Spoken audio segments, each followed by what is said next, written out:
কাঙ্ক্ষিত ত্রয়োদশ জাতীয় সংসদ নির্বাচনের যে পোস্টাল ব্যালটের ব্যবস্থা করেছে নির্বাচন কমিশন, সেই নির্বাচনেও আমরা দেখেছি যে পোস্টাল ব্যালটও জামাত ইসলামের বিভিন্ন নেতাকর্মীদের বাড়িতে পাওয়া গেছে। সুতরাং আমরা মনে করি 2018 সালে আওয়ামী লীগের সন্ত্রাসীদের বাড়িতে ব্যালট পেপার পাওয়া গেছে ভোটের আগে। এখনো আমরা দেখেছি 2026 সালের নির্বাচনের ব্যালট পেপারও জামাত ইসলামের বিভিন্ন নেতাকর্মীদের বাড়িতে পাওয়া যাচ্ছে।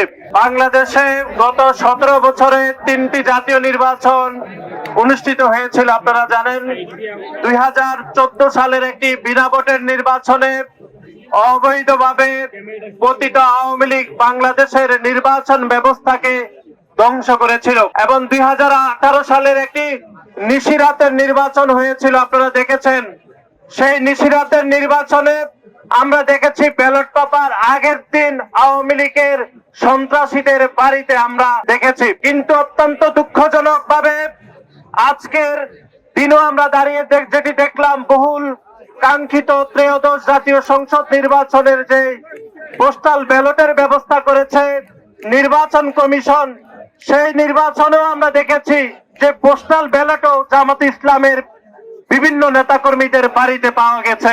সুতরাং আমরা মনে করি 2018 সালে আওয়ামী লীগের সন্ত্রাসীদের বাড়িতে ব্যালট পেপার পাওয়া গেছে ভোটের আগে। এখনো আমরা দেখেছি 2026 সালের নির্বাচনের ব্যালট পেপারও জামাত ইসলামের বিভিন্ন নেতাকর্মীদের বাড়িতে পাওয়া যাচ্ছে।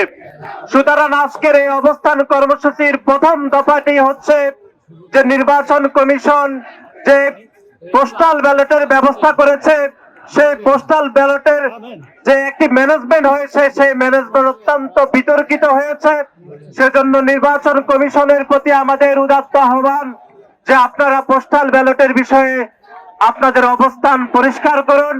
বাংলাদেশের মানুষের যে বহুল কাঙ্ক্ষিত যে নির্বাচন 2024 সালের 12ই ফেব্রুয়ারি যে ঐতিহাসিক নির্বাচনের বিষয়ে পোস্টাল ব্যালটের বিষয়ে যদি বিন্দু মাত্র কোনো বিতর্কিত সিদ্ধান্ত যদি পুনর্বিবেচনা করা না হয়, যদি সঠিক সিদ্ধান্ত নেওয়া না হয়, তাহলে বাংলাদেশ জাতীয়তাবাদী ছাত্র দল তাদের অবস্থান কর্মসূচি আরো দীর্ঘায়িত করবে বলে আমরা মনে করি।